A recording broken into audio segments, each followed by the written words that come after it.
Jirra jirtuu dhaggeeffattootaa fi hordoftoota kabajamtoota chaanaalii Ukkeetuub.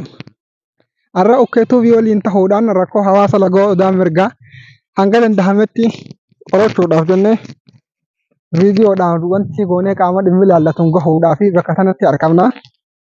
Kuni karaa laga Odaa Mirgaa kan jedhamu sani. Lagni Odaa Mirgaa akkuma ammaan duratti karaa sooshaal miidiyaatiin irraa dubbachaa turretti rakkoo karaa, rakkoo bishaanii, rakkoo ibsaati kan isaan qabani. Fageenyarraa akkuma duraanuu dubbachaa turre magaalaa Direedhaa irraa fageenya kiiloomeetira 16-17 irratti kan isin argamtu. Akkasumatti Heegiin waan gandi magaalaa jalatti argamu qabaachuu qabu qabaachuu hin dandeenye. Rakkoo karaa qabdi, rakkoo hedduu qabdi. Karaan irra dhufne akkuma reefu isin gartan sanitti karaa laga Odaa deemu kajaamee baafamee ture. Karaan sanii waan gahaa hin taaneef akka isaan tolfamiinsa isaa bareedaa waan hin taaneef hawaasni gizee hedduu dhiyeeffatee yaada isaanii geeffatee gizee hedduu lallabatee waan tureef jecha asirraan karaa hojjaanii eegalan jechuudha.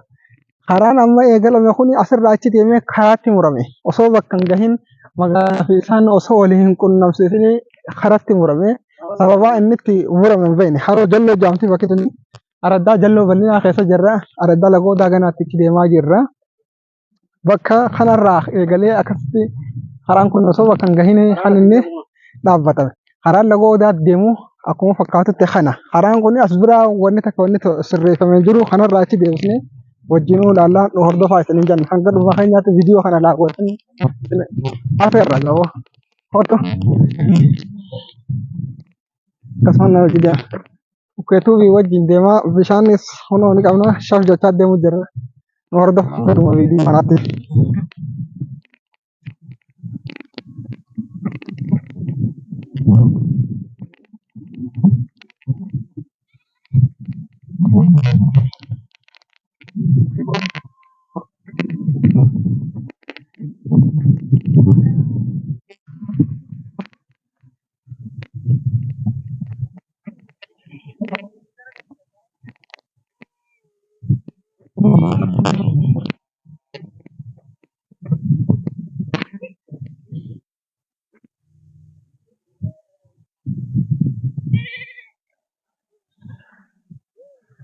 Ini akkanatti gasseenuu fi kana nama darbu.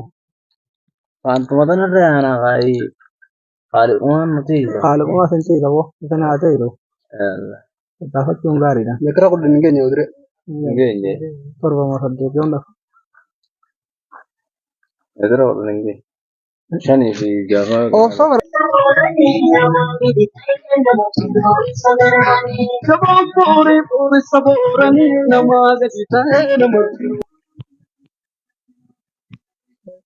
Ayya kabajamtootaaf daawwattoota keenya irraan tana daawwannaan tanya daawwannaa rakkoo hawaasaa furuudhaa waan jedhamu.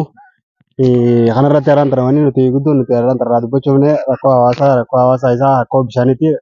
Namni hedduu nama keenya hedduu wanni buqaasu jira wanni lafarra of jira rakkoo bishaaniiti. Rakkoo bishaanii tanaaf yaa jirra baay'ina nama rakkoo bishaaniitiin buqqa'u jiru ta'ee wanni nu dhibu jiru biyya tana keessatti biyya karaa naannoo Oromiyaattis ta'ee naannoo bulchiinsa Direedhaatti baadiyyaatti irraa kanattis wanni hedduu nama buqqaasu jiru rakkoo bishaaniiti. Rakkoo bishaanii tanaaf nuti immoo akka nama tokkootti akka dhuunfaatti hanga dandeenyu hawaasa keenya irra caalatti gama mootummaatti iyyannaa caalaa rakkoo teenya hawaasa keenya wajjin qabnee wajjin godhannaa rakkoo teenya hanga dandeenyu hawaasa keenya cinaa dhaabbannee humnaan taatos diinagdeen taatos waan qabnu irra fixannee hawaasa keenya cinaa dhaabbannee hawaasa keenya kaasnee akka inni sababa dheebuutiin lafa qaburraa akka inni hin buqqaane kana godhudha kaayyoon teenya. Namni nu gargaaruu danda'u namni waan akkanaa kana nama godhuu danda'u yoo jiraate